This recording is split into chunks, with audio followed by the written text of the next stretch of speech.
Boa tarde a todos, bem-vindos a mais uma sessão do Seminário Permanente de Astronomia Antiga. Nós temos tentado inovar dentro das nossas limitações, mas na última sessão já começámos aqui o seminário e depois a segunda parte foi uma visita a uma exposição. Agora, também por surpresa minha, esta sessão vai ser gravada. Isto é um seminário cheio de surpresas. E vamos ter ainda para o ano uma outra surpresa, ou uma outra novidade, digamos, que é numa das sessões vamos lançar um repto para quem quiser participar num projeto de astronomia histórica experimental, ou qualquer coisa assim, nesta linha, para depois, digamos, é algo que vai ser feito fora aqui do espaço deste encontro e depois irão-se apresentar os resultados numa sessão lá mais para a frente. Portanto, o programa do seminário já está todo disponível no site. Eu irei enviar uma mensagem para os nossos, penso que a maior parte de vós estão na nossa mailing list. Eu vou enviar uma mensagem agora em breve com o programa até ao final do ano, mas se forem ao site do SIUCT, já está lá o programa até ao final deste ano letivo. Hoje temos uma sessão sobre geografia astrológica. A astrologia tem sido um dos temas, naturalmente, pela sua importância histórica e a sua relação com a astronomia que temos tratado aqui. Não me alongando mais, okay. Obrigado, Helena. Ok, obrigada, Luís. Obrigada a todos por estarem O palco é aqui teu. E virem ouvir falar destes assuntos esquisitos, sobretudo a esta hora, que é sempre uma hora difícil. Obrigada ao professor Henrique Leitão também, que conseguiu tirar ali meia horinha para estar aqui. E, sem mais, vamos então falar de geografia astrológica. A questão aqui prende-se sempre com o conceito básico que dá da astrologia, que é a correlação. Portanto, há sempre uma noção de correlação entre movimentos nos céus e eventos na Terra. Esta ideia está prevalente em todos os aspectos da astrologia e, nesse sentido, a astrologia servia um pouco para descrever o mundo antigo. O mundo pré-moderno é todo ele descrito, por assim dizer, é todo ele explicado por uma série de correlações entre movimentos nos céus e eventos na Terra. Neste caso específico, entre movimentos nos céus e lugares na Terra.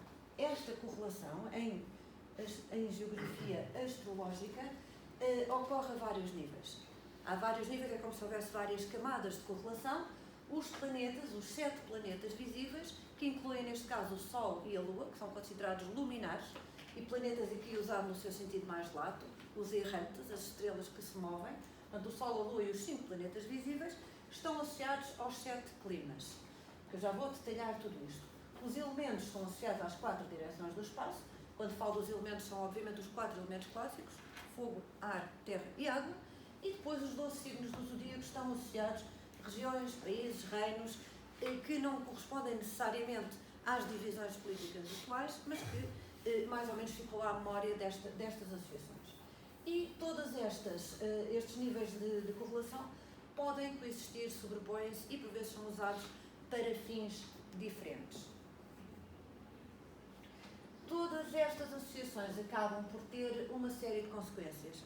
Portanto, quando se associa uma região, ou uma cidade, ou um país, ou um reino, a um determinado elemento, signo ou planeta, isto vai depois trazer questões interpretativas sobre temperamentos, humores, sobre o caráter, sobre as próprias cores das pessoas, as linguagens, a parte religiosa, todas estas questões. Inclusivamente até os métodos de governo eram um pouco explicados por este tipo de associação.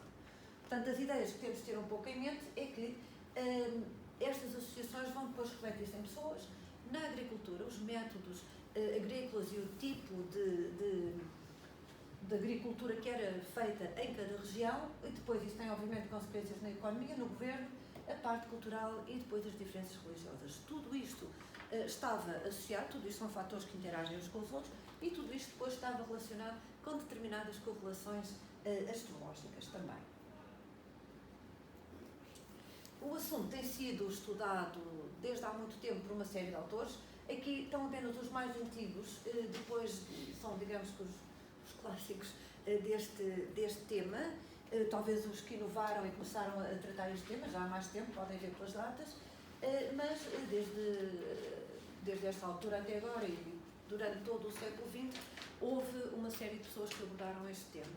Tanto quanto sei, não há uma abordagem sistemática de todas as associações, mas há uma série de trabalhos muito interessantes sobre partes deste tema. É um tema muito vasto, poderia ser uma área de estudo por si própria, portanto é um tema que eu penso, tanto quanto sei, ainda não foi abordado de uma forma sistemática. O último, quero só chamar a vossa atenção sobre este, que tem a ver com este autor, o Metzger, faz uma associação entre correlações astrológicas e as localidades que são apresentadas, que são enumeradas na Bíblia, especificamente nos Atos dos Apóstolos, e o ponto que ele considera, que é muito interessante, é que a ordem pela qual as regiões, ou países, ou reinos são enunciados, segue, em linhas gerais, uma ordem astrológica. O que é interessante e mostra também o quanto estava embutido na mentalidade das pessoas este tipo de ordenação de território, se quisermos. Portanto, isto é só uma ideia, não esgota de todo o assunto, mas é só para termos uma ideia desde quando é que este tema é estudado. Um bocadinho olhando sobre climas e planetas. Climas talvez seja a área que eu domino menos, mas porque eu estudei muito este tema em conjunto com o meu antigo orientador e ele estudou muito a parte dos climas. Mas os climas são, como sabem, faixas, portanto faixas paralelas, tem a ver com a latitude, não é? Faixas paralelas que dividem o mundo habitado, aquilo que eles chamavam o mundo habitado, ou seja, o mundo conhecido, em princípio em 7 partes, que correspondiam cada uma a um dos 7 planetas visíveis, portanto iriam dar características gerais a povos, nações, reinos, portanto tudo. E aos próprios climas físicos, portanto à própria característica física daquele terreno. Eles consideravam aqui faixas. Isto dava-nos uma ideia geral. A questão dos climas também é muito interessante porque, em princípio, o Ptolomeu define faixas muito específicas. Eles normalmente associam os climas a uma cidade. Dizem o clima de Alexandria, o clima de Meca, o clima... Portanto, eles vão associar o clima a uma cidade como referência. Estas faixas, teoricamente, seriam iguais, todas umas às outras, mas depois, quando este método é adaptado no mundo islâmico e depois na Europa cristã, começamos a ver pequenas variações nas fronteiras das faixas. E depois, mais tarde, também, quando o mundo habitado, ou seja, o muito conhecido, começa a expandir-se, eles começam a acrescentar outra vez novas faixas. Portanto, há aqui toda esta questão. A ideia que está por base é, como sempre, o sistema aristotélico ptolomaico das esferas, portanto, um sistema em que a Terra está no centro e os planetas estão ordenados pela sua velocidade aparente à volta da Terra, do mais rápido, a Lua, ao mais lento, que seria Saturno, que é o último dos planetas visíveis. Esta ordem vai invertendo-se, como vamos ver agora, então inverte-se, e vamos ter esta ordem plasmada no globo terrestre. Portanto, aqui é uma ideia um pouco genérica, como eu vos disse, estas faixas podem variar um pouco, e depois, como referi, quando se começa a conhecer mais a sul e mais a norte, volta outra vez à sequência. Por exemplo, quando eles começam a explorar mais para cima, a Inglaterra eles conheciam e atribuíam à Lua, mas quando começam a explorar mais para norte, para a Escandinávia e tudo isso, volta outra vez o Saturno, por aí fora. E as faixas são, todas elas, um bocadinho móveis, um bocadinho elásticas.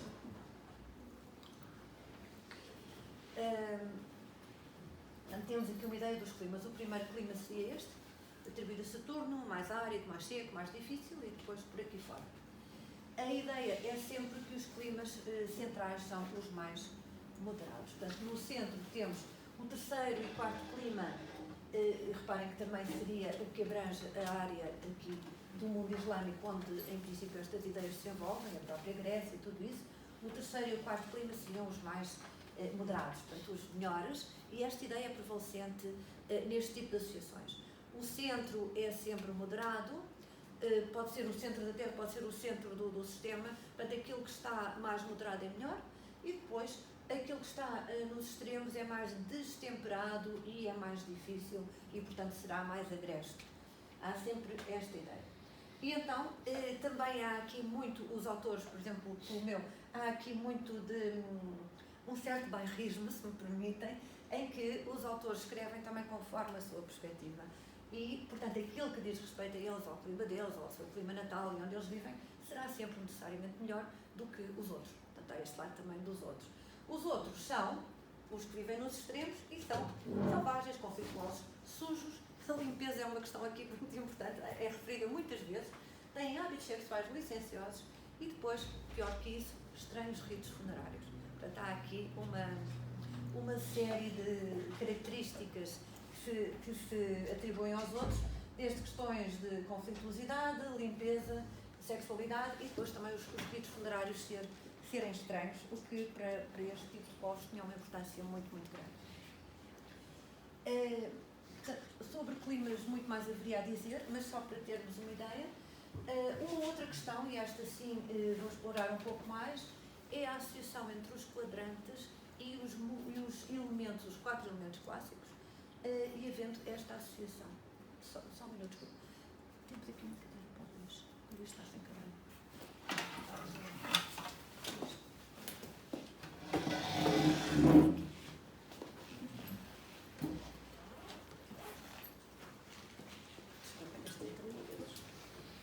Portanto, a questão aqui, segundo Ptolomeu, que é uma pessoa que não necessariamente inventou, mas que organizou esta informação, temos um mundo conhecido. O mundo conhecido aqui não tem fronteiras definidas nos extremos, é um mundo que se centra sobretudo à volta do Mediterrâneo e que é dividido em 4 quadrantes. Portanto, o noroeste, que corresponde em linhas gerais à Europa, o nordeste asiático, sudoeste asiático e depois o continente africano. Eles dividem isto mais ou menos assim.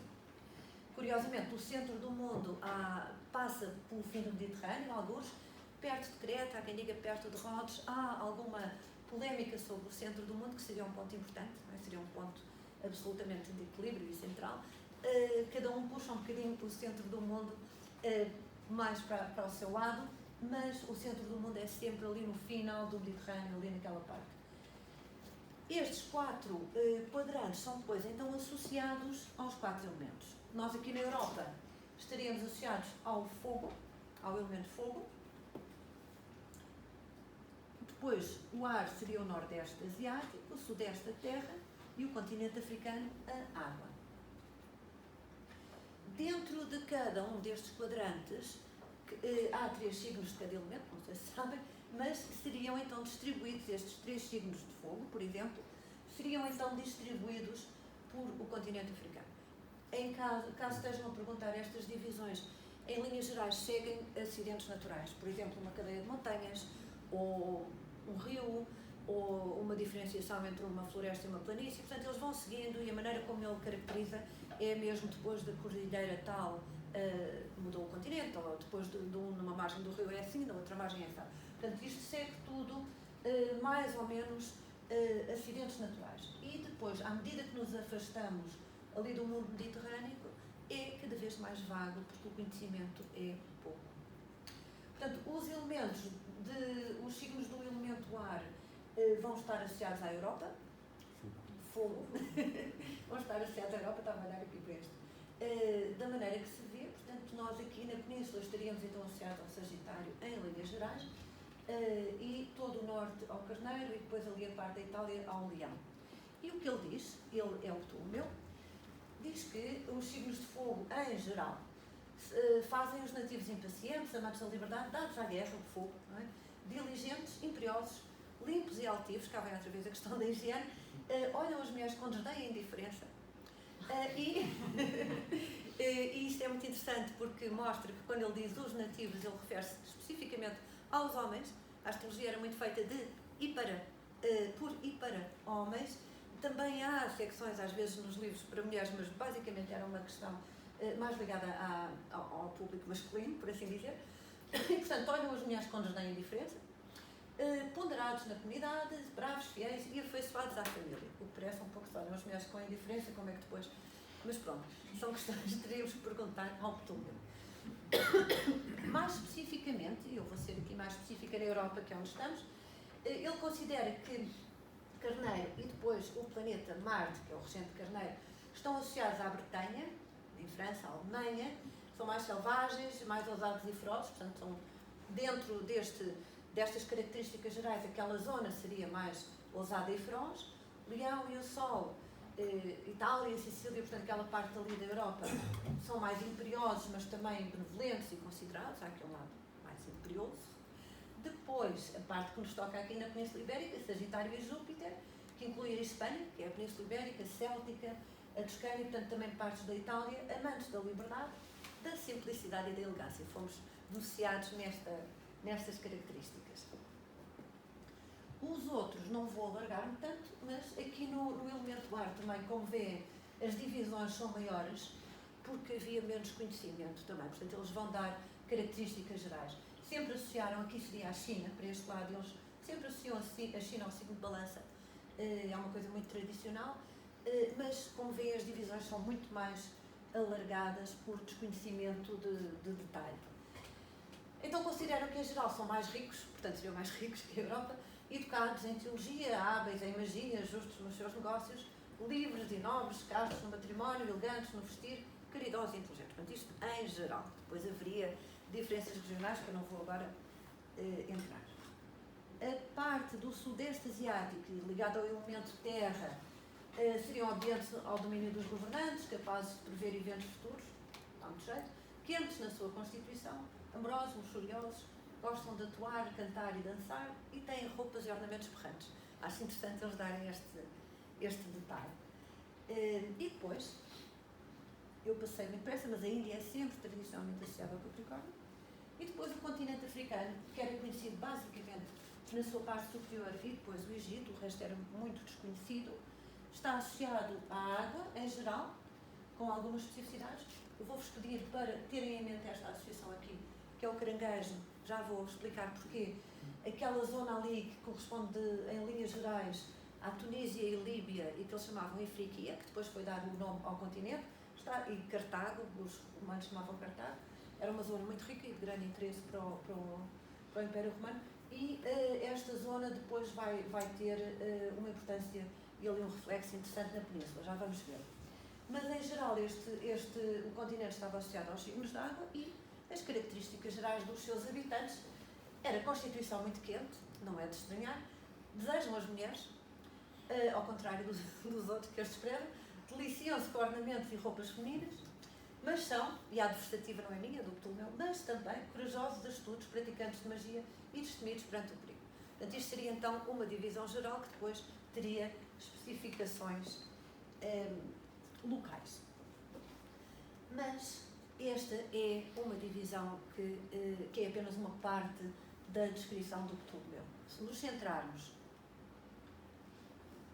aqui mesmo à volta do centro do mundo, à volta do umbigo do mundo, há um detalhe muito interessante, que as características dos elementos invertem-se nesta parte. Então, vamos ter, no quadrante de fogo, vamos ter um bocadinho da terra, ali que apanha a Grécia, ligada ao signo da Virgem, e a Macedónia, e parte da Jugoslávia ligada a Capricórnio, e depois um bocadinho, como veem, um bocadinho ali da Turquia, que eles ainda consideravam o mundo grego, que há aquela disputa de Troia, tudo isso, ligado ao signo de Touro. Portanto, esta parte estaria ligada à terra, e da mesma forma vamos ter um bocadinho de fogo no quadrante da terra, aqui no centro, que apanha a Arábia Saudita, grosso modo, e ligado ao Sagitário, e depois aqui Iraque e Kuwait, Leão, e depois ali Síria e Israel, que seria ligado ao Carneiro.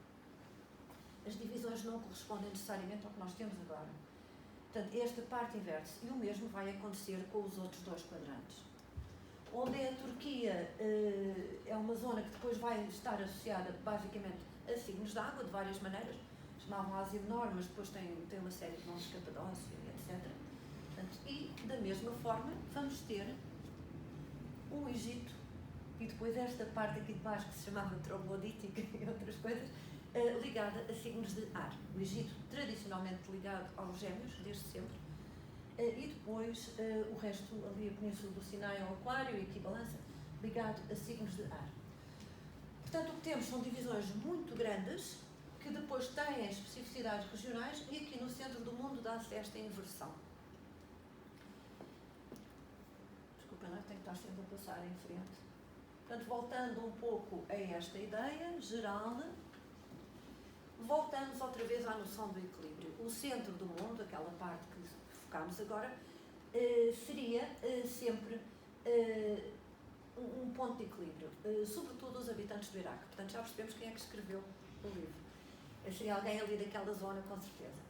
Eles consideram que, então, estas pessoas que vivem no centro do mundo, especificamente estes habitantes do Iraque, são pessoas de pensamento racional, desejos louváveis e caráter bem equilibrado. Portanto, sempre a ideia do tempero, da moderação. Têm capacidades para as artes, membros bem proporcionados e humores equilibrados. Portanto, seriam pessoas, então, cheias de qualidades. E uma coisa muito curiosa, o tom de pele castanho, que era o mais equilibrado das cores. Portanto, era um tom intermédio, nem muito claro, nem muito escuro, e seria, então, o tom mais equilibrado.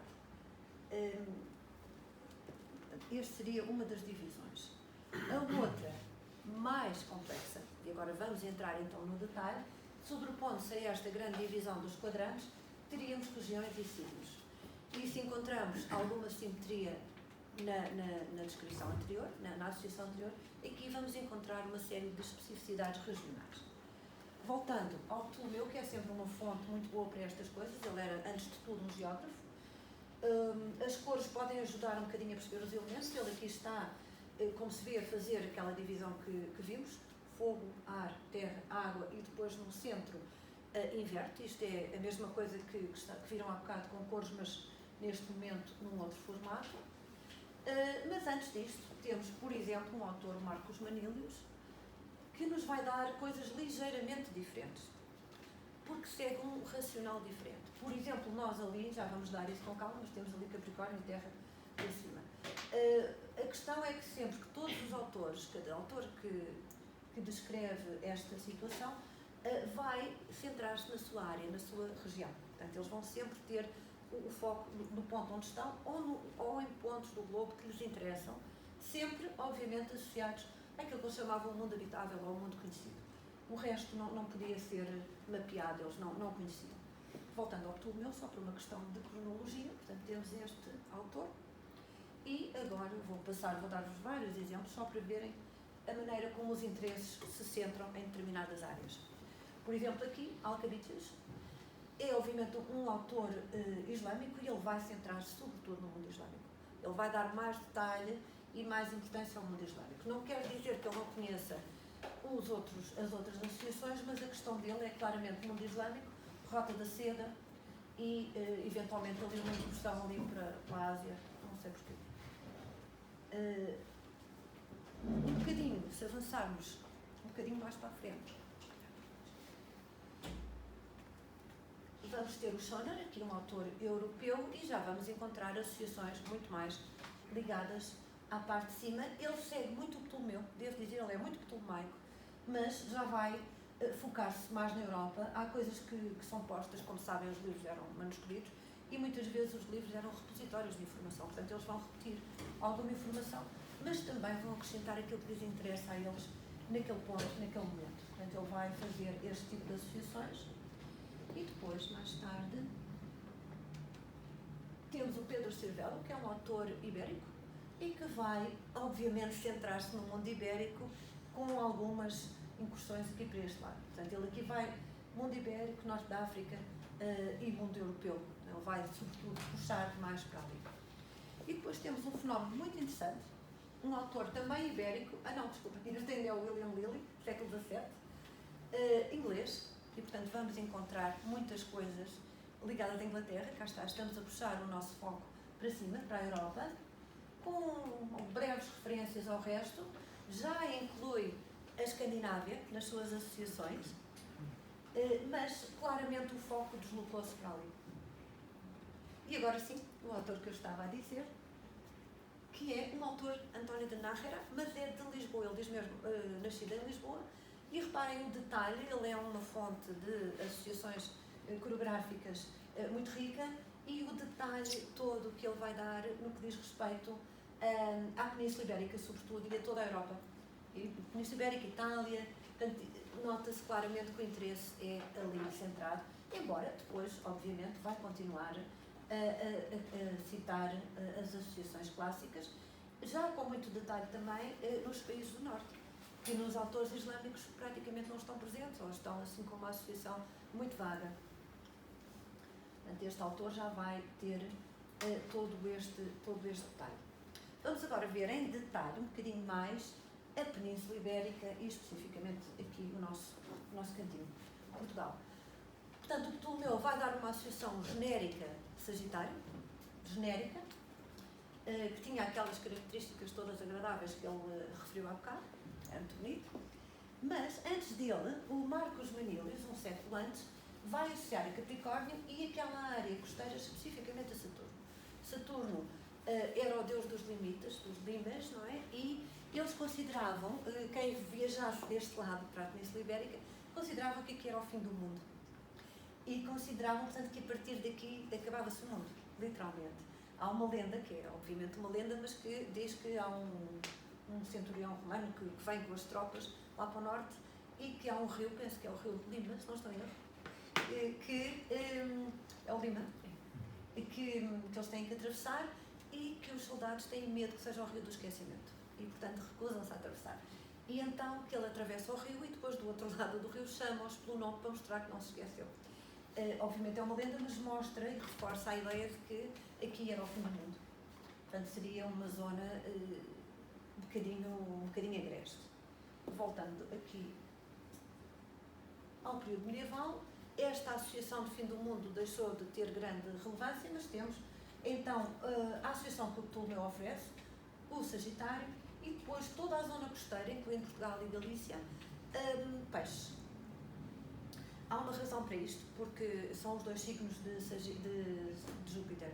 Portanto, eles foram associar os dois signos regidos pelo mesmo planeta. Há uma lógica que está por trás disto, e aquele é um signo de água e, portanto, vai estar associado à zona costeira. Sendo a zona costeira aqui uma área enorme, portanto, a zona costeira aqui vai muito para dentro também. Depois, temos, durante todo o período medieval, esta associação que prevalece. Depois, quando entramos no período, na Renascença, período moderno, há todo um recuperar dos autores clássicos. E há um rejeitar daquilo que eles chamam as superstições arábicas, por assim dizer. Portanto, eles vão tentar expurgar a astrologia daquilo que eles consideram que é árabe e voltar então à pureza dos clássicos. Daí que voltamos a encontrar a associação oferecida pelo Marcos Manilius, mas mantém-se aquela também. Mantém-se aquela associação. Vamos ver um bocadinho mais em pormenor. Se conseguirem ver a vossa casa aqui do mapa, digo. Temos uma série de associações que se encontram nas coreografias e que se encontram até ao século XVIII. Nas coreografias há uma série de referências que, por vezes, quando descrevem uma vila ou uma cidade, no fim dizem que está associado ao signo X ou está associado ao signo Y. Vamos ver com mais detalhe. Só antes de sair daqui, os Açores sempre estiveram associados a Gêmeos, a Madeira não há certezas, possivelmente Touro. Não é claro. Mas há sempre associações. Não é claro. E eu estou a centrar aqui os Açores porque, em princípio, os Açores não eram muito conhecidos. Há agora uma teoria de que há vestígios romanos nos Açores, o que é perfeitamente possível, mas os Açores não eram muito conhecidos e, portanto, seria uma terra nova que eles teriam que qualificar de acordo com todo o racional astrológico e eles foram, então, atribuir os Gêmeos aos Açores. Vamos ver um bocadinho mais em detalhe. Aqui no norte temos Viana do Castelo, está com ponto de interrogação porque eles referem Viana. Não sabemos se é Viana do Minho, se é Viana do Sul. Portanto, Viana, mas temos Braga, associada a Escorpião e Leão, e Braga é uma cidade muito importante na Península Ibérica, porque é uma sede que tem uma catedral, portanto, é uma sede religiosa e antes até de haver Portugal, já Braga tinha este peso na Península Ibérica, era Braga e era Toledo também, porque todo o território está organizado em termos de divisões religiosas, portanto, à volta das catedrais. E, portanto, Braga estaria então com estas associações. Vocês vão encontrar muito dois signos associados a cidades. A maneira como isto é atribuído é um bocadinho difícil de perceber.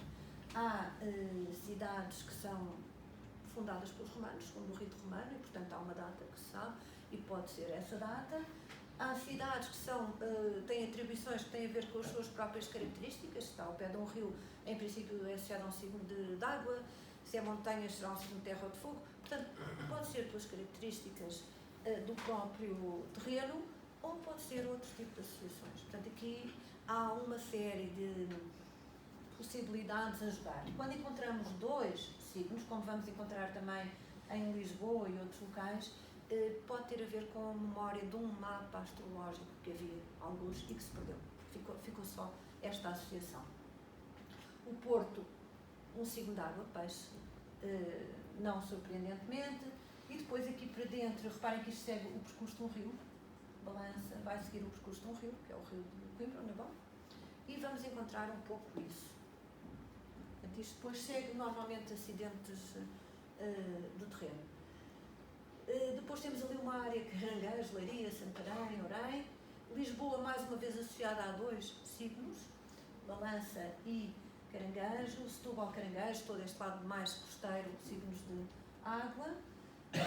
Aqui, como podem ver, também a seguir um bocadinho o percurso de um rio e um bocadinho a fronteira, um signo de terra, Touro. Portanto, isto tem uma certa lógica. Viana, outra vez aqui, porque não sabemos se é esta Viana, se é outra Viana, resolvemos por as duas.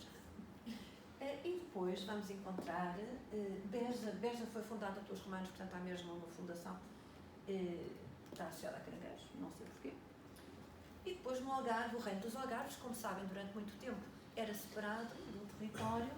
O reino dos Algarves, propriamente dito, seria então associado a Caranguejo, no seu todo, mas depois dentro disso temos associações como Alcotim, Castro Marim, Lolé, associadas a Capricórnio, por exemplo, e depois Faro, associado a Sagitário especificamente. E há de haver muitas outras associações. Eu penso que cada terra com algum tamanho teria associações, mas algumas perderam-se. Portanto, a ideia é um bocadinho esta. Portanto, aqui temos. E, voltando aqui à questão, portanto, tirando estes detalhes, os signos que estão associados a Portugal seriam então estes três, Sagitário, Peixes e depois o Capricórnio. Vamos só muito rapidamente dar uma olhada a outros países, especificamente à Inglaterra, que, estando como parte da Europa e especificamente parte da Europa do Norte, estaria associado ao fogo, ao elemento fogo e ao signo de Carneiro no seu todo. Mas se olharmos com mais calma para as associações que eles fazem, vamos ver que isto é mais complexo. Portanto, a Irlanda, Touro, a Escócia, dois signos de água, entre o Caranguejo e o Escorpião há sempre ali uma associação. A Inglaterra, propriamente Carneiro, mas o sul da Inglaterra e especificamente a cidade de Londres estão associados a Gêmeos. E há até uma lenda que foi uma lenda associada à Bíblia, que é Gog e Magog, que teriam então os dois gêmeos, que teriam então fundado a cidade. Depois há outras terras aqui, Londres, Oxford, Cambridge e depois há umas outras que são associadas a Capricórnio, especificamente, York a Aquário. Portanto, tem a mesma coisa que nós vimos em Portugal. Há um território grande que é associado, portanto, há uma região que é associada a um determinado signo que segue as associações ptolomeicas e depois estas associações a cidades ou regiões menores seguem um racional diferente. Já seguem outro tipo de racional, já é por outras razões. Só por curiosidade, temos aqui, e isto é um quadro muito, muito resumido de cidade, de primeiro regiões e depois cidades associadas a signos em geral. Portanto, nem todas correspondem a regiões que nós conhecemos hoje em dia. Mesmo às vezes o nome, por exemplo, Mauritânia, não corresponde exatamente à Mauritânia atual, mas só para termos uma ideia que no fim dos livros havia sempre este tipo de associações. Isto não tinha a ver propriamente com as pessoas, não tinha a ver com a ideia de signos associados a pessoas, mas tinha a ver com regiões. Havia um conjunto delas, aqui não pus nem Portugal nem Inglaterra, porque já vimos, mas convém a uma série de situações, sobretudo da Europa e por vezes também um bocadinho ali Médio Oriente. Há sempre uma série de coisas. Depois, por curiosidade, e já agora informação de potencial interesse turístico, há um autor que diz que as mulheres de Siena, em Itália, são lindas porque Vênus pôs a sua marca em todas elas. Portanto, e há este tipo de comentários. Se as pessoas são bonitas, ou se as pessoas são mais aguerridas, ou seja o que for. Mas achei que este era interessante, porque ele faz então este comentário, que as mulheres de Siena são lindas, portanto já sabem, se forem a Siena é um desfile de mulheres lindas, porque Vênus pôs a sua marca em todas elas. Vênus, sendo a Silvana diz-me que não com a cabeça. Fiz um aperturamento em Siena. Temos que ir falar com o Checo da escola. E era naquele tempo. Olha, então o senhor era muito... se via mal, pronto. Aplicações práticas disto. Como é que isto se aplicava? Isto não tem propriamente a ver com os signos das pessoas, não é aquilo que as pessoas dizem, mas tem uma série de aplicações práticas e tem também muitas vezes usos políticos.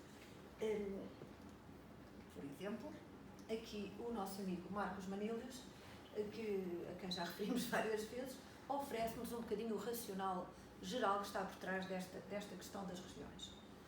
Ele diz que o mundo está distribuído pelos 12 signos e as suas leis, portanto as dos signos, devem ser aplicadas nas áreas que eles governam. Portanto, o que ele aqui vai fazer, ele vai deixar um pouco aquelas grandes regiões do Ptolomeu, dos elementos e tudo isso, vai se centrar nas associações diretas de reinos, regiões, principados, tudo isso aos signos. Portanto, ele vai se centrar nestas áreas e diz que o mundo está distribuído pelos 12 signos e que as regiões estão todas, cada uma a pertencer a um signo. E, portanto, devem seguir estas leis.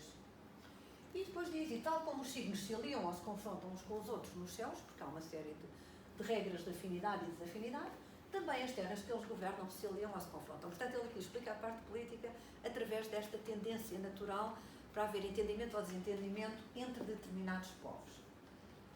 E depois, assim também, cada homem, ele agora vai particularizar, cada homem deve evitar ou procurar um lugar para viver com esperança de sucesso e conhecimento antecipado do perigo, segundo o caráter que vem da terra desde os altos céus.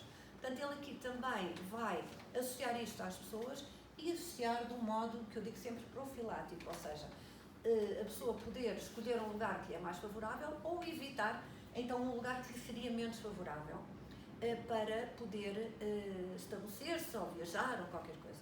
Antigamente, como sabem, não havia esta questão das pessoas viajarem por turismo, mas viajavam ou por peregrinações, ou por necessidade, ou por negócio, portanto havia uma razão para viajar e então as pessoas iam viajar ou tentariam conseguir viajar para zonas que lhes fossem favoráveis e não iam fixar residência se tivessem que o fazer fora da sua terra, numa zona que não lhes seria tão favorável. Portanto, há aqui um lado também de prevenir problemas ou potenciar situações mais favoráveis.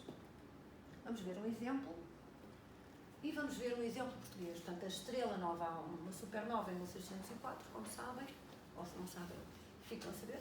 E Francisco Guilherme Casnas, que é um autor de almanaques e é uma figura bastante conhecida do século XVII, em 1644 faz uma referência a esta estrela no seu almanaque protótipo. E o que ele refere, aqui já associando ao rei Dom João IV, diz que aquela prodigiosa estrela que o eterno Deus criou de novo aqui não quer dizer outra vez, quer dizer criou do novo, criou do zero, criou nova, e apareceu no pé direito do serpentário em 17 graus e meio, de Sagitário. Portanto, o que ele diz é apareceu numa constelação, que é o serpentário, que depois, ao refletir-se no zodíaco, vai bater nos 17 graus e meio do Sagitário. Por isso é que ele refere a estas duas. Como mais insignes astrólogos do mundo observarão, como foi David Fabrício, astrónomo, e João Kepler, matemático imperial. Portanto, ele refere o João Kepler também, matemático imperial. Ele associa isto e depois esta estrela, diz, apareceu esta estrela no ano 1604, em que nasceu o nosso sereníssimo rei e senhor Dom João IV. O signo a que está sujeito, Portugal, que é Sagitário, que recordam-se que tivemos a ver. Portanto, ele vai buscar outra vez esta associação e vai dizer que nasceu no ano em que nasceu o rei, que é o primeiro de uma nova dinastia. Portanto, ele está aqui com um discurso de legitimação de uma nova dinastia, dizendo que a estrela aparece no rei. Depois há mais detalhes, ele diz que a estrela foi horoscopante ao rei, ou seja, que apareceu mesmo em cima do ascendente do rei. Portanto, há uma série de associações que indicam que esta estrela seria então o sinal de que este rei e apareceu no signo que estava associado ao país, e portanto seria um sinal de legitimação desta nova dinastia de Dom João IV.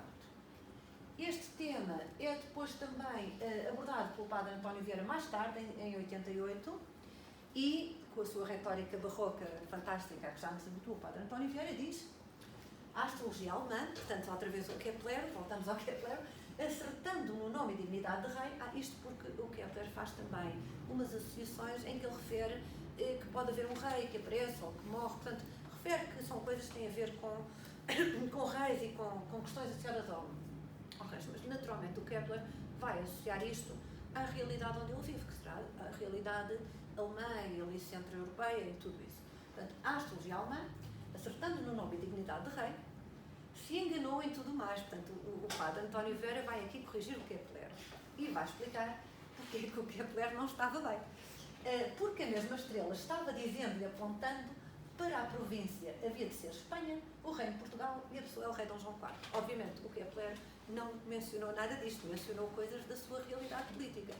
Mas o padre António Vieira está cá para corrigir. E depois explica. Mas precisa de mais um clique. Ele diz a província Espanha porque a estrela apareceu no signo de Sagitário. Cá está. Portanto, que vai refletir-se no zodíaco no Sagitário, que domina sobre a Espanha. A Espanha aqui é a Hispânia. Portanto, ou seja, a Península Ibérica domina sobre a Espanha. E depois, mais, o reino de Portugal, porque apareceu no Serpentário, que é o reino que tem por timbre a serpente, portanto o dragão. Ele vai especificar ainda mais. Aqui entramos no campo da heráldica, que é muitíssimo interessante. O dragão. E a pessoa del rei Dom João IV, o qual nasceu no mesmo ano de 1604, em que nasceu a estrela.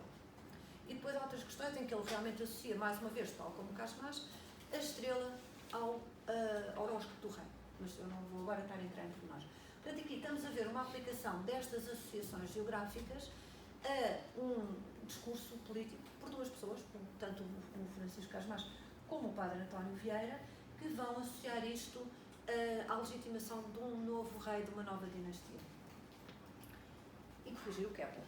Há um comentário muito engraçado que eu não incluí aqui, em que ele diz que o Kepler era um bom astrónomo, apesar de herege. Que é também muito engraçado. Também não se poupou. Depois, ainda dentro da realidade portuguesa, este cometa de 1671, que muita tinta fez correr e que muita gente escreveu sobre este cometa, portanto, que na verdade ele apareceu em 1680 no final, apareceu em novembro e depois esteve presente até março e percorreu uma grande faixa do zodíaco. Percorreu desde Sagitário até Touro, e como este cometa apareceu mesmo por cima do zodíaco, porque os cometas podem aparecer em qualquer parte do céu, não tem que aparecer necessariamente no zodíaco. Como este apareceu mesmo em cima do zodíaco, teve um impacto muito grande nesse sentido. Portanto, ele aparece e então, este é um autor desconhecido. Eles depois vão associar, vão outra vez buscar as tais associações de que falámos e através do percurso do cometa eles vão considerando que os efeitos do cometa, fossem quais fossem, normalmente são efeitos negativos, mas fossem quais fossem, seriam então sentidos nos pontos dos quais o cometa vai, associados aos signos onde o cometa atravessa. Posso mudar? Bem? Então vemos aqui, e aqui tem a imagem, o cometa trazido por um anjo. Acho fabulosa esta imagem, trazido por um anjo, e há uma série, ali diz memória dos signos que fez ou que passou, e depois há uma série de signos ali, que é o percurso do cometa, e depois vamos ter aqui, eu vou-vos mostrar, porque eu tenho aqui as associações, associadas então às terras que eles consideram que são aquelas onde os efeitos se vão fazer sentir. Todas estas situações.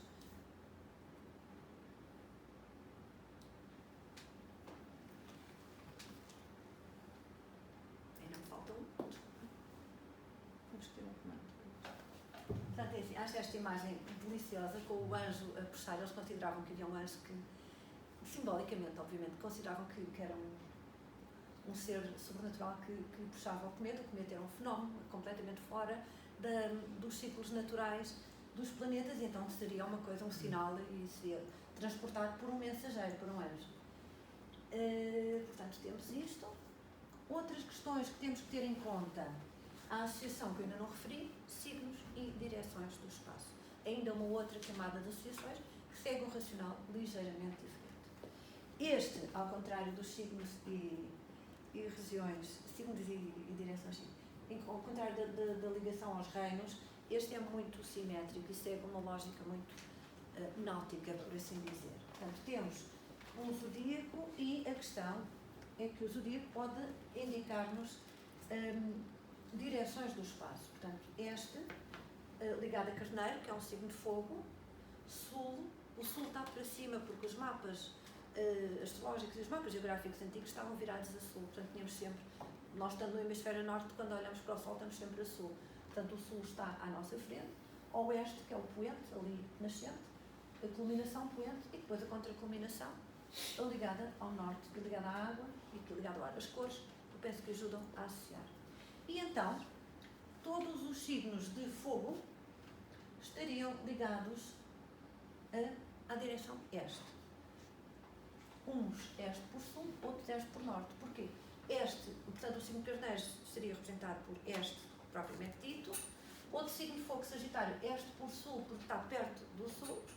E depois o outro signo de fogo, Leão, este por norte, porque está perto do norte. Portanto, aqui tem muito a ver com percursos, com rotas, com esse tipo de coisas. Portanto, e depois os outros seguem exatamente a mesma lógica. Aqui ao oeste, com os signos de ar, portanto, oeste por norte, oeste por sul e oeste, propriamente dito. Aliás, estes 4 signos chamam-se signos cardinais porque estão associados aos pontos cardinais. Depois também o elemento água, norte, norte por este e norte por oeste. E, finalmente, o elemento terra, sul, sul por oeste e sul por este. E temos uma grelha perfeitamente geométrica que nos vai indicar direções do espaço. Isto poderia ser usado para questões de viagem, para questões de objetos perdidos, para várias questões. É sempre através do elemento. E reparem que isto pode depois ser usado em combinação com outro tipo de associações. O que eu estou aqui a fazer é vários níveis de associação que seguem racionais diferentes, mas que depois podiam ser usados em conjunto. A questão era navegar nestas associações sem se perder, sem perder o rumo. Portanto, temos esta, por exemplo, este foi um dos exemplos um dos mapas que eu estudei no doutoramento, é um mapa do século XV final, e que é um mapa de uma pessoa em que este autor dá um conselho, entre várias coisas, um conselho sobre viagens. E isto é um mapa, está retangular, mas é um mapa. E então, o que ele diz a esta pessoa, diz que, e mais uma vez no sentido profilático, ele vai dizer que na direção sul e este, as viagens trazem problemas e dificuldades. Portanto, isto seria uma informação para a pessoa então evitar estas direções, porque traziam problemas e dificuldades. E nós ficamos a pensar, mas porquê? Por que razão é que ele dá porque é que ele diz isto? Então, temos aqui este planeta, isto é o sinal de Saturno no século XV, que está em Carneiro, o Saturno em Carneiro está fraco, e o Saturno está associado, portanto está num signo de fogo. Saturno é um planeta que indica algumas dificuldades, está num signo de fogo e, portanto, tem a ver com a direção este. Estão a ver já? Muito fácil. Podem já tirar conclusões e estabelecer rotas para as férias. E o outro planeta que é considerado mais difícil, também Marte, em Touro, ele também está fraco e Marte está num signo de terra, que, portanto, sul. E, portanto, sul e este, e aqui descodificamos com facilidade aquilo que parecia perfeitamente críptico, que sul e este seriam então menos favoráveis para esta pessoa específica. Agora vamos ter um outro exemplo com um mapa que tem um ar muito estranho, mas que é exatamente a mesma coisa. William Lilly. Este senhor era muito criativo na maneira como desenhava os mapas, mas os elementos estão cá, é tudo a mesma coisa. E ele aqui está a usar, o que viram antes é um mapa natal, e ele aqui está a usar o que se chama as interrogações horárias. Portanto, ele aqui está a usar o mapa de uma pergunta que lhe fizeram. E a pergunta é sobre o paradeiro de um cão. Era um senhor, tinha um cão, gostava muito do cão, pelos vistos, porque isto dos animais de estimação já vem desde a pré-história, e o cão desapareceu, portanto, tinham-lhe roubado o cão. E o senhor foi a este astrólogo, ao William Lilly, e perguntou: onde é que está o meu cão? E o William Lilly calculou o mapa e então, a dog missing where? E então, onde é que está o cão? Então, eu agora vou abreviar um pouco o processo, mas ele vai à área do mapa que tem a ver com animais. Mais para a frente. E vai, que é aquela área ali, casa 6, e começa com o signo de Gêmeos. Olha, o signo de Gêmeos é um signo de ar, portanto, oeste e sul. E depois, o regente, o planeta que manda ali, está num signo de terra, e, portanto, Mercúrio, sul e sudeste. Portanto, eu agora devolvo a pergunta a vocês onde é que está o cão. Ninguém? Eu disse? Eu já sei. Tu já sabes onde é que está o cão? O cão há de estar algures onde se encontram estes pontos. Sul, sudoeste, enfim. Então ele vai e, portanto, ele localiza, primeiro de tudo, que o senhor estava-lhe a perguntar isto em Londres, isto passa-se em Londres, este senhor é inglês, vive em Londres, nesta área onde ele vivia, portanto, ele vai localizar um ponto de partida que é onde a pessoa que pergunta vivia, e depois vai dizer que está a sudoeste. Porque é que ele vai, há várias razões porque é que ele predomina um sobre o outro, não vamos agora entrar por aí, e especificamente ele vai também não só indicar a direção, mas também a distância aproximada. Portanto, vamos ver o que é que isto quer dizer na prática. Tivemos aqui um mapa de Londres, não é especificamente deste ano de 46, mas é muito próximo, e temos aqui esta zona indicada, o senhor que perdeu o cão, vamos depois tentar endireitar, o senhor que perdeu o cão está aqui e o cão estava ali. Esta aventura tem um final feliz porque alguém foi procurar o cão, acho que o empregado dele ou qualquer coisa, naquela área, encontrou o cão especificamente amarrado debaixo de uma mesa, portanto alguém o tinha roubado, e então o cão foi devolvido ao seu legítimo dono e teve tudo um final feliz. E estava então, segundo nos diz o William Lilly, não tenho maneira de confirmar, a sudoeste da tal zona e muito perto da área onde ele teria indicado. Obviamente isto é escrito pelo próprio William Lilly, em princípio ele também não ia dizer uma coisa que tivesse corrido mal, não é? Mas foi então uma história com um final feliz, quem gosta de animais fica sempre contente com estas coisas. E este é o mapa de Londres atual, pela curiosidade de ver que ainda se mantém muito da traça original, e os locais que ele refere, embora estejam completamente remodelados, até por causa do fogo e tudo isso, mas ainda se mantêm e, portanto, é quase possível passar por ali e dizer onde é que as coisas se passaram.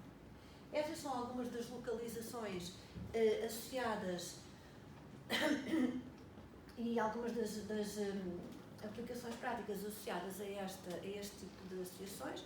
Como veem, há vários níveis, portanto, há em grande escala, há uma escala menor e depois há uma escala micro, e os praticantes tinham que saber qual era a associação que era funcional para aquilo que eles queriam naquele momento. Se era ligado a uma pessoa, uma pergunta, a um reino, a uma questão política, o que fosse, eles tinham que saber escalonar, digamos, a questão de acordo com aquilo que precisavam. Isto corria tudo muito bem até ao dia em que se descobriu um novo continente. Que veio, tínhamos um mundo tão arrumadinho ali à volta do Mediterrâneo e de repente descobre-se um novo continente inteiro.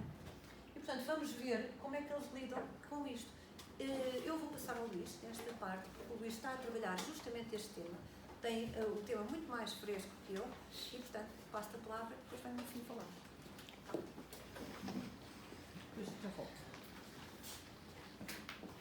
Então, eu ainda pediu-me só para dar uma palavrinha rápida sobre este tema. Portanto, isto vai ser um momento crítico a nível do conhecimento global, portanto, a globalização, os novos mundos, e a nível astrológico isto também vai ter vários impactos, e aqui vamos falar especificamente do geográfico, mas isto tem uma série de estruturas que é, no fundo, se nós temos um novo continente, um novo mundo, quais são as associações astrológicas, e como é que a astrologia vai funcionar num hemisfério diferente, onde muitas das estruturas astronómicas que suportavam a astrologia no geral vão se inverter. E há um grande debate sobre isto. Portanto, o que é que vai acontecer aqui? Vamos passar a ter não 3 continentes clássicos, mas 4, e, portanto, imediatamente vai ser feita, sem grande questionamento, uma associação a cada um dos elementos. A Europa, o fogo, a Ásia, o ar, a África, a terra e a América é associada à água. E a água aqui aparece como um elemento que encaixa muito bem, porque, e estamos a falar primariamente, sobretudo numa primeira fase, da América do Sul, não da América do Norte, que é menos conhecida, e, portanto, é um continente úmido, com frutos que têm muita água, zonas muito aquáticas, portanto há uma fertilidade muito grande, então eles vão associar o elemento água exatamente a essa fertilidade, a essa abundância de umidade. E vão considerar que os habitantes desses reinos vão ser de natureza fleumática, que era o temperamento associado ao elemento água. Portanto, um bocadinho doentes, um bocadinho preguiçosos, não gostam muito de trabalhos forçados por muito tempo e, portanto, têm assim um lado um bocadinho deixar andar. E então, das primeiras descrições que nós temos, e que é o Relatório dos Tempos e História Natural da Nova Espanha, de 1606, vai haver esta associação e que tem uma explicação astronómica muito complexa de como é que eles vão fazer isto.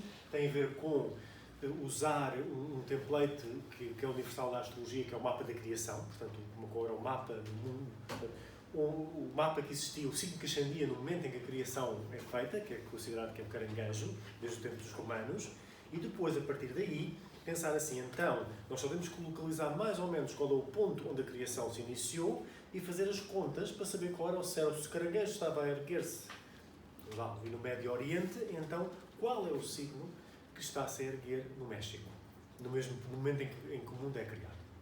Este é o raciocínio. Isto, obviamente, vai dar um debate muito grande, porque depois já a gente vai dizer, pois, mas nós não sabemos exatamente quando é que as coisas foram criadas, onde exatamente não é conhecido, e nós não sabemos medir a distância com exatidão suficiente para fazer um cálculo dessa maneira. Portanto, isto vai dar um debate matemático à volta não só de onde é que a criação se originou, mas depois qual vai ser o signo ascendente do México, tendo em conta todo o cálculo que tem que ser feito. E, portanto, eles acham que esta região é associada ao signo do Capricórnio, mas, sobretudo, imperam neles Vênus com alguma participação do Sol, e Vênus vai dar um temperamento fleumático temperado e secundariamente sanguíneo. O que explicava a fertilidade da Terra, mas explicava também o caráter mais passivo e menos trabalhoso dos seus habitantes. Este debate vai continuar depois, mais tarde, por estas duas figuras, Diego de Cisneros, Sítio, Natureza e Propriedades da Cidade do México, e João de Figueroa mais tarde, já em 1660, Opúsculo de Astrologia e Medicina, portanto, que é para Lima, no Peru, e, portanto, há todo um debate, e o interesse destes autores todos é a medicina, ou seja, perceber bem quais são as características temperamentais daqueles climas, para perceber como é que eles vão adaptar os tratamentos que eles conhecem em medicina clássica para estes climas e, portanto, com os signos e com todo o jogo de temperamentos em que isto está baseado. Isto também vai dar origem, e já houve autores que apontaram isto e que estudaram isto, a um discurso racial, em que os habitantes da América do Sul teriam um temperamento mais indolente devido à sua natureza fleumática.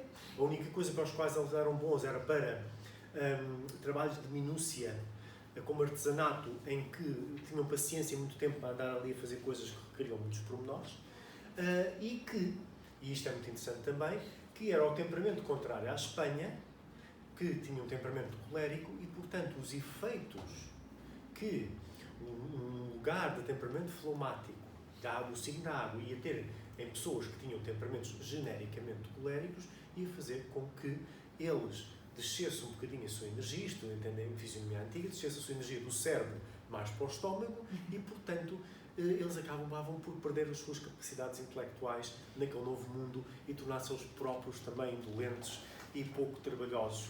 E depois isto vai ser uma maneira para fazer uma distinção entre espanhóis que nascem no continente e que depois vão para a América do Sul, e depois os crioulos, que é toda a nova geração de espanhóis nascidos no continente, e isto vai dar aqui uma estratificação social com uma justificação astrológica, temperamental e médica por detrás, que é um debate extremamente interessante. Outro exemplo, e isto é uma área que não está ainda completamente explorada, está em António de la Calancha, que faz a crónica memorializada da Ordem de Santo Agostinho no Peru, e que tem várias páginas em que ele debate quais são as características astrológicas da cidade de Lima. E, portanto, ele, como tem a história de Lima e tem a fundação de Lima, ele vai fazer o mapa astrológico da fundação da cidade, porque ele sabe a hora que é fundada e, portanto, vai, a partir daí, deduzir uma série de características. E Lima é fundada quando ascendia o signo de Peixes e culminava o signo de Gêmeos. Signo de Gêmeos esse que ele vai atribuir àquela região global devido às suas características climáticas e, portanto, ele faz todo um discurso, que eu não trago aqui porque já estamos no fim e é muito complexo, da cidade e que, por exemplo, foi fundada quando Lua estava em Virgem e, portanto, isso explica porque é que da cidade da América do Sul é aquela que tem mais monjas. Portanto, havia muitos conventos femininos ali naquela altura e, portanto, tinha muitas monjas. Portanto, Lua sendo associada a mulheres e Virgem à castidade e, portanto, a Lua em Virgem dava essa característica, entre outras coisas. E, portanto, ele vai fazer sobre isto a ação. E isto é importante porque qualquer previsão de tempo meteorológico, qualquer análise médica ou qualquer previsão astrológica, em geral, tinha que ter esta fundação para poder ser feita. Mudanças políticas, etc. Então, isto é importante para eles. Portanto, que o senhor tem um capítulo inteiro sobre isto.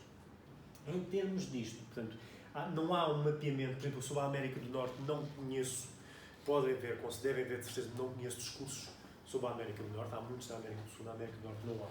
E mesmo os que há da América do Sul não estão sistematizados, mas temos, por exemplo, só para vos dar algumas referências, Jorge Canizares Guerra, que faz New World, New Stars, Patriotic Astrology and the Invention of Indian and Creole Bodies in Colonial Spanish America, que embora já tenha alguma datação, não deixa de ser um artigo central nesta narrativa. Portanto, ele vai fazer uma viagem nesta narrativa racial e colonial com base na astrologia. E mais recente temos a Tara Lanuza Navarro, que fala um bocadinho das cartografias, dos cosmógrafos e dos físicos a tentarem, digamos assim, adaptar a sua ciência e a sua arte ao novo mundo através da astrologia.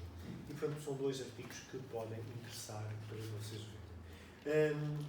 Por exemplo, em relação ao Brasil, nós não temos praticamente informação nenhuma, o que é estranho, mas provavelmente faltam-nos registros. Viável mesmo discurso em relação ao Brasil. Temos do México, temos do Chile, temos do Peru, do Brasil não temos, mas com certeza que haverá esse tipo de debate e será interessante um dia encontrar esse tipo de discursos. E pronto, vou passar a Helena outra vez, quero só para vos apresentar aqui muito rapidamente este. Fica aqui para ver.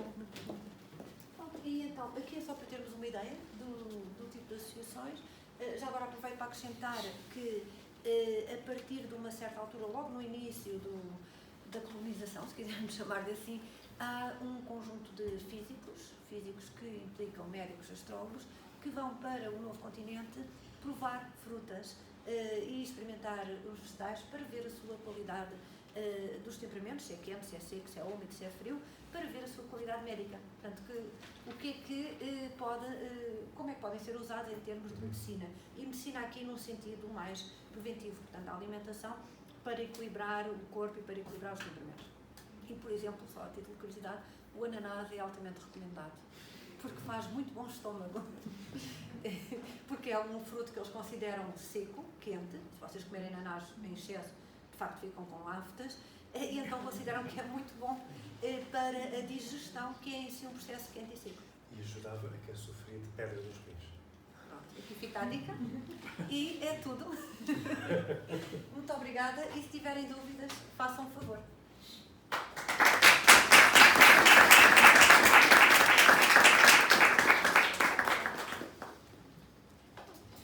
Não havendo dúvidas, ninguém dúvida. Está bem. Já agora, neste capítulo das associações astrológicas, eu estava a pensar quando há uma associação ali na zona do Golfo de Pária com o Paraíso, sobretudo na viagem há alguma relação em termos de associações? A procura do paraíso. Sim, Quem sim. sabe debater isso muito bem é o Thomas, que fez o trabalho sobre isso. Há de facto não é Thomas, há um lado de procurar um lugar físico do paraíso.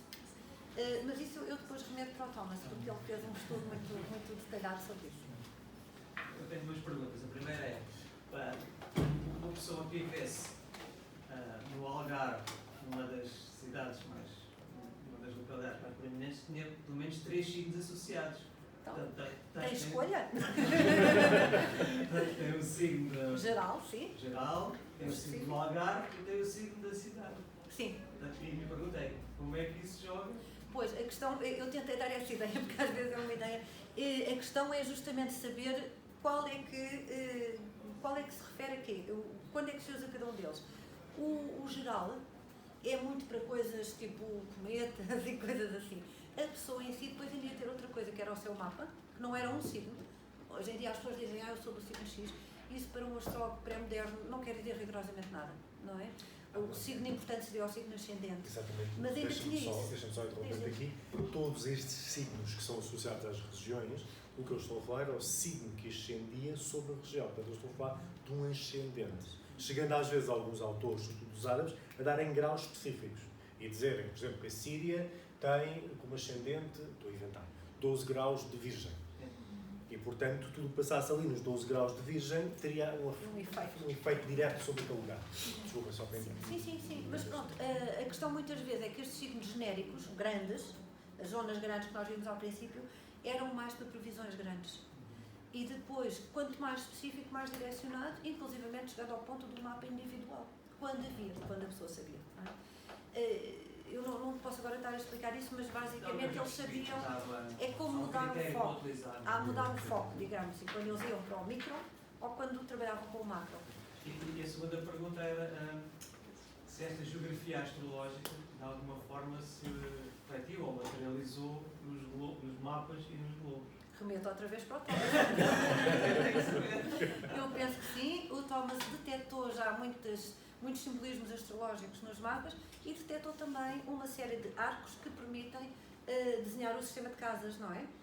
Portanto, eu remeto outra vez para o Thomas nesse caso. Portanto, vamos ter que ter uma palestra do Thomas que é um follow-up desta, porque o Thomas também já estudou isso nos globos.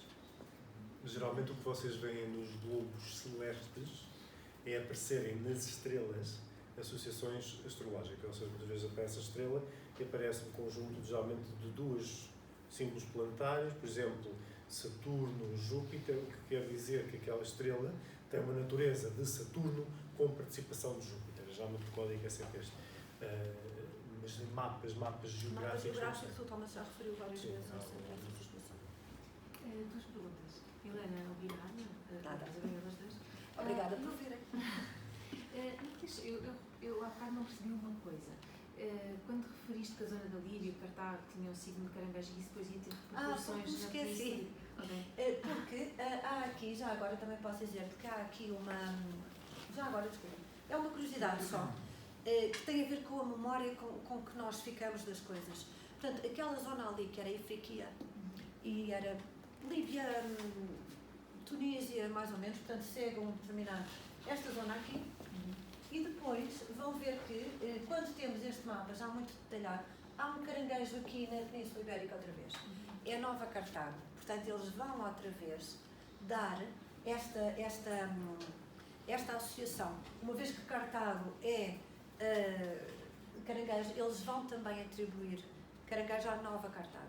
E depois, como sabem, a Península esteve toda a parte sul sob domínio islâmico. Depois eles dividem-se, todo aquele poderio divide-se em taifas, em pequenos reinos, até se reduzir depois ali ao reino, reduzir porque aquilo ainda era razoavelmente grande, ao reino de Granada. O reino de Granada também está associado ao caranguejo.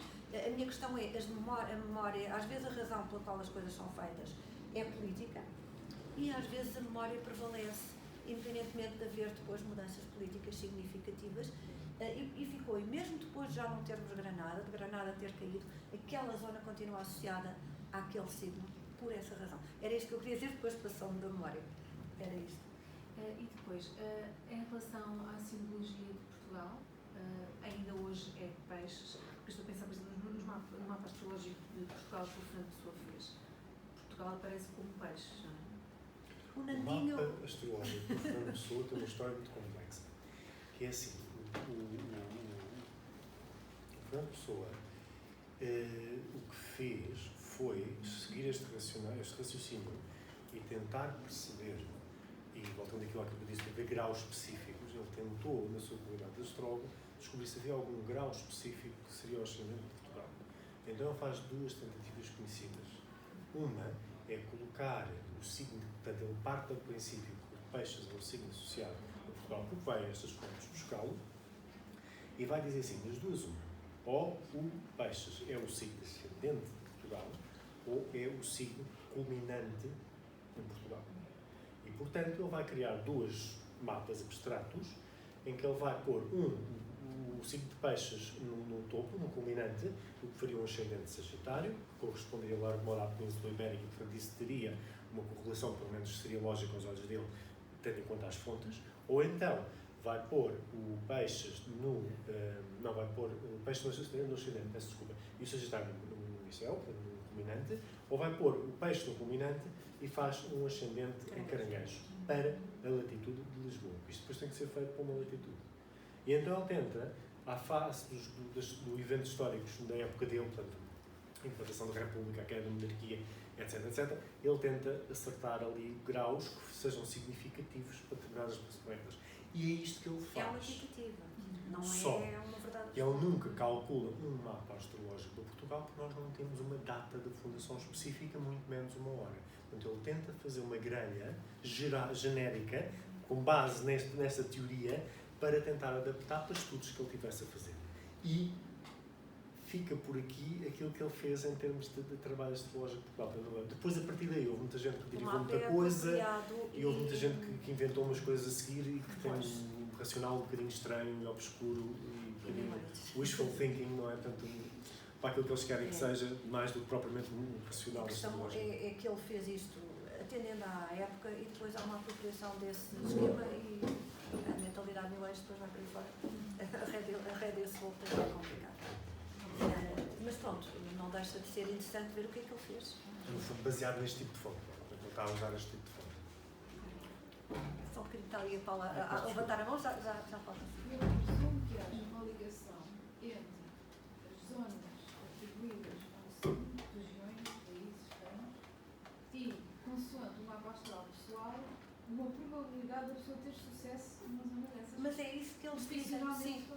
Quando o Manilius diz que, assim como os signos têm mais ou menos afinidade, as pessoas também, portanto, a ideia seria depois aconselhar, havendo uma deslocação, que na Idade Média era uma coisa estranha, não é? Mas havendo uma deslocação, aconselhar a pessoa às zonas que seriam mais favoráveis à pessoa, atendendo às suas características astrológicas pessoais, e evitar, se possível, regiões que lhe fossem menos favoráveis.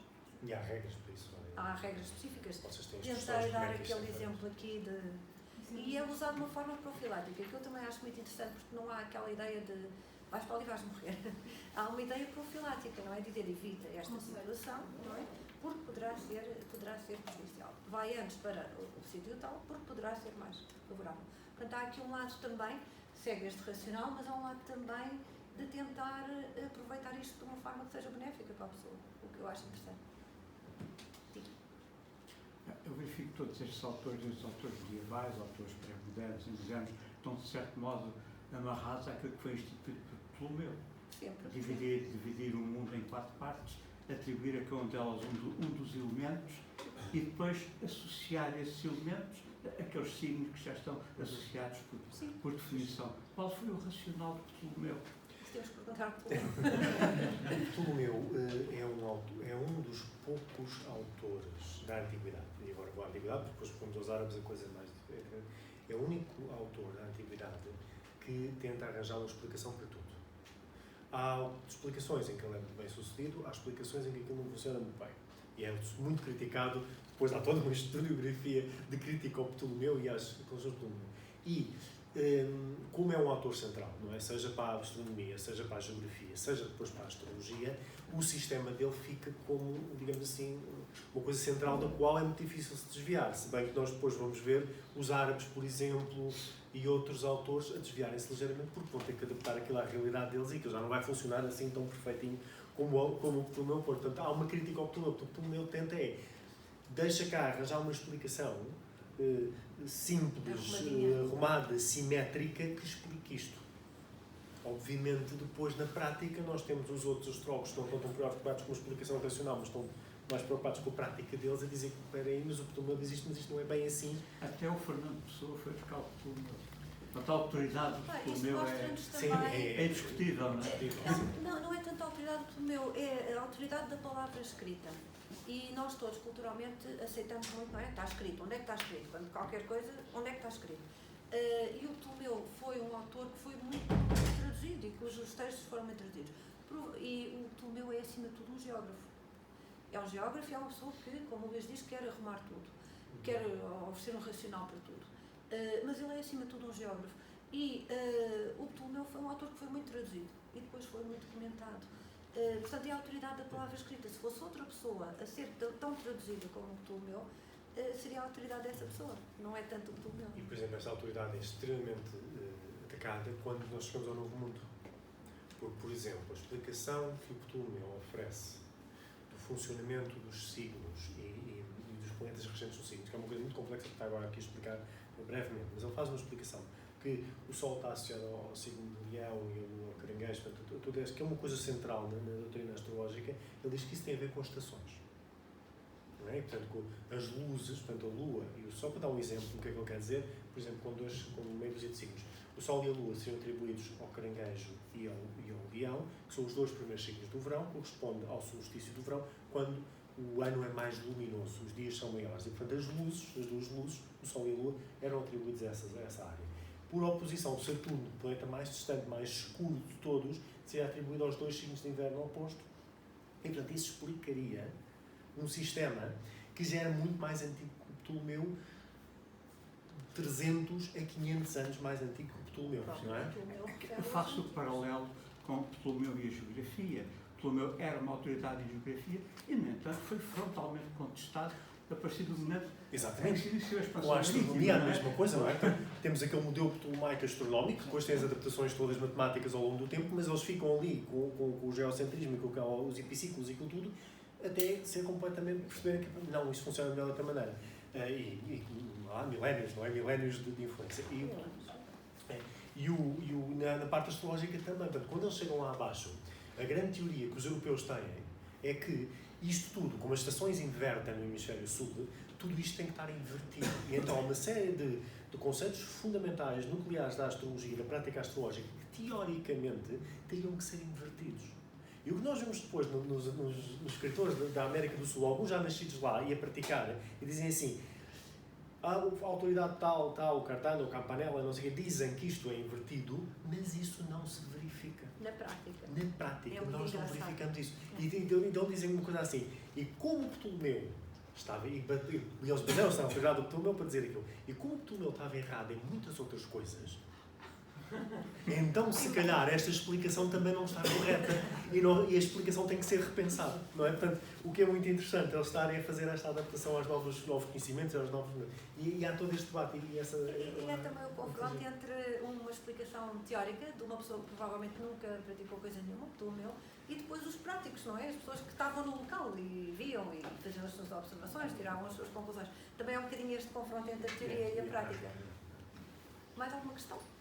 Eu não quero amassar ninguém, mas tenho uma questão. Estava a pensar nos horóscopos do Filipe II de Espanha.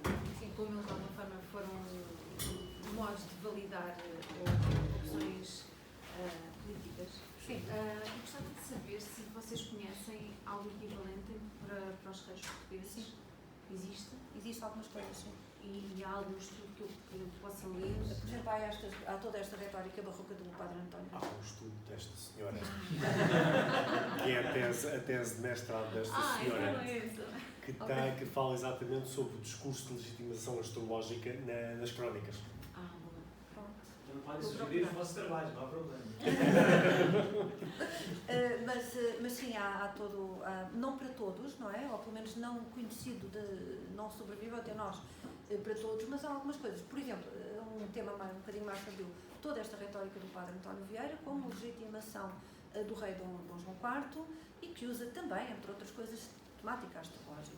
Mas há outras coisas. E há coisas muito engraçadas, até não para reis. Por exemplo, a crónica da Guiné, a crónica de Dom... de Menezes, como é que Dom se chama? Pedro de Menezes? Dom Pedro, não é o Dom Duarte, é o Dom Pedro, Menezes. exatamente, faltava o Dom Pedro.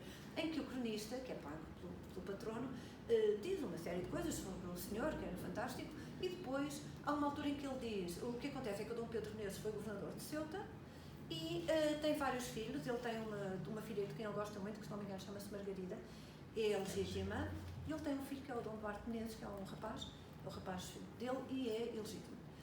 Isto não era, o século XVI era o século dos bastardos, como eles dizem, então não era um problema em si, mas gerava algumas questões.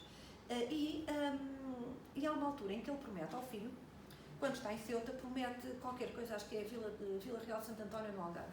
E ter uma vila não era só ter o terreno, era ter tudo o que dela vinha de proventos. E depois, quando ele chega cá, a Portugal continental, está com a filha, a Dona Margarida, se não me engano, e a filha convence-o a dar-lhe Vila Real de Santo António e ela. E ele cede, porque ele gosta muito também da filha, e então dá a vila à filha. E Dom Duarte de Menezes, o filho, fica muito ofendido com isso, como se pode imaginar. Então o cronista resolve, como é que ele faz isto? Isto é uma falha de caráter, ou me faltou a sua palavra, pronto, ele fez uma série de coisas que não devia.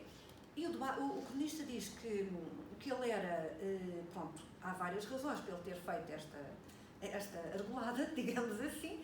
Uma delas era ser idoso, a outra era porque ele tinha um médico judeu que o aconselhava mal, portanto, em caso de dúvida, culpemos os judeus de tudo.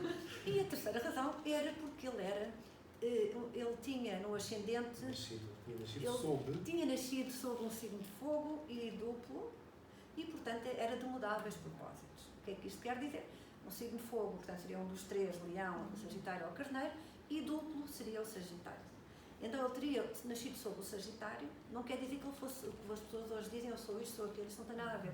Era o signo ascendente dele, o signo que estava a ascender naquele momento, era o Sagitário, sendo um signo duplo, que é uma coisa que eu agora não tenho tempo para explicar, então dava-lhe mudáveis propósitos. Portanto, não era ele, eram as estrelas, era o médico e era a idade. E, portanto, o senhor era boa pessoa, mas coitadinho. Portanto, o Sagitário ali dava-lhe um espírito mais volátil e, portanto, ele, coitado, teve que... E, por exemplo, outro exemplo, os almanaques espanhóis, por exemplo, discutem muito toda a passagem da coroa portuguesa, portanto, o fim da dinastia portuguesa para a passagem pelo Filipe, e, por exemplo, justificam a perda do prior do Crato, por exemplo, Dom António, do prior do Crato, que perde porque o que eles dizem é que há um cometa em Aquário nessa altura, e então eles dizem que o cometa em Aquário acabou com o reino de Dom Sebastião, porque o Aquário era o signo ascendente dele, e que também era o signo ascendente do Dom Prior do Crato, e portanto ele também foi afetado. Mais ainda, no ano em que ele tenta fazer a reconquista usando forças inglesas para vir retomar, que há um cometa no signo de Gêmeos, e porque a corrente do ano, que é um método de previsão de mapas de dados, daquele ano dele estava em Gêmeos, então o cometa afetou todas as suas ações pessoais daquele ano e a Armada afunda, só tem uma desgraça qualquer nos Açores, também do signo de Gêmeos. E, portanto, ele faz todo um racional e todo um raciocínio astrológico para justificar e para explicar porque é que aquilo falhou. E ele não teve capacidade. E já agora, numa nota mais mórbida, o Dom Luís, o cardeal de rei Dom Luís, Dom Henrique, eu tenho de trocar os nomes todos. O Dom Henrique, cardeal Dom Henrique, exatamente, que era muito velhinho e aquilo era uma solução de emergência, era um penso rápido que eles fizeram ali na monarquia. O senhor estava muito idoso e ele nasceu quando ele nasceu, havia uma lua cheia, desculpem, com o sol em Aquário e a lua em Leão, ou ao contrário, já não me recordo. E há uma altura em que há um eclipse justamente aí. E as crónicas da época dizem que o embaixador de Espanha escreve ao Filipe uma cartinha, uma carta a dizer que os médicos acham que ele não vai passar do próximo eclipse, porque há um eclipse. Cai ali. E embora nós não tenhamos a carta, ou seja, não há ou pelo menos nunca foi identificado à altura que nós vimos isto, o original desta carta, portanto não existe uma cópia da carta que nos justifique, o facto é que se nós olharmos para para os movimentos planetários daquela época, há um eclipse que vai ocorrer exatamente no aniversário do Cardeal e que corresponde e vai ativar esta coisa do mapa natal dele. Portanto, é natural qualquer médico naquela altura, ainda assim ser um eclipse, olhasse para aquilo e dizer, uma pessoa velha, está doente, vai haver isto, portanto o perigo desta pessoa morrer aqui é muito grande. E, portanto, isto tem toda a lógica que esta carta tivesse sido escrita, ou pelo menos que isto se dissesse. Agora, lá está, pronto, nós não temos provas, digamos, em papel, mas... Agora posso fazer uma pergunta, já que Claro. estamos a falar do Cardeal Rei, do período do Crato, Dom Sebastião e Alcácer Quibir. Como é que, de certeza que eles também fizeram algum tipo de Cometa consideração? Provavelmente sim. é o cometa de Foi o cometa que o levou. 1578. Aliás, quando nós vemos esta retórica aqui do Padre António Vieira, isto é bastante mais complexo. O que ele diz, eu depois prometo que vos deixo vir, antes de chegarmos ao Natal. O que ele diz é que há um cometa que aparece e desaparece naquele ponto do Sagitário, que é o de 1578, se não estou em erro, que corresponde à morte... 77, exatamente. 77, que corresponde à morte do Dom Sebastião. E que depois aparece esta estrela nova ali nas proximidades onde desapareceu o cometa. E então ele diz, onde desaparece o cometa, onde desaparece o rei da última dinastia, vamos ignorar o Cardeal Rei, Dá-se a conjunção Júpiter-Saturno. dá-se a conjunção Júpiter-Saturno e depois aparece Aparece a ainda a estrela estrela nova. E portanto, Essa simbologia Júpiter-Saturno. já lá vamos. E portanto aparece a estrela nova, sim, mas não vamos todos morrer. Só alguns. Portanto, aparece um cometa que desaparece ali, aparece uma estrela nova e, portanto, o que ele vai associar é o desaparecimento, a morte, o desaparecimento, na verdade, do Dom Sebastião, que é associado a esse cometa, e depois o aparecimento de um novo rei com uma estrela nova. com uma estrela nova e que vai pegar, e também é um discurso de legitimação, ele vai pegar onde o outro largou. As conjunções Júpiter-Saturno ocorrem de 20 em 20 anos, durante 120 anos ocorrem sempre, portanto, numa sequência de 240 anos, ocorrem no mesmo elemento. Estamos agora a sair de um conjunto de conjunções que ocorrem sistematicamente no elemento Terra e vamos passar para o elemento Ar. Não vamos todos morrer para já. Cada um morrerá no seu tempo e na sua época. Nós depois podemos ver se organizamos uma observação astrológica para dezembro de 2020, Para ver. porque é quando a conjunção está, já agora para vermos, Que é muito para ver se conseguimos ver a conjunção, que isso é engraçado, ela dá-se ao pôr do sol, Vamos portanto, todos um kit de sobrevivência. Sim, é para o caso acabar umas mantas, exatamente. E quem tem isso é, se não me engano, o Alcabítios tem toda uma história que é baseada nesse... Abu Massai. O Abu Massai, exatamente. Que é baseada nesses ciclos. Ele é uma pessoa que faz a história do Os mundo. árabes vão todos Baseada ter nesse. uma história do mundo baseada neste tipo de ciclos. Pronto, e agora vamos deixar-vos ir para poderem passar o Natal em casa. Muito obrigada. Obrigada a nós. Obrigada.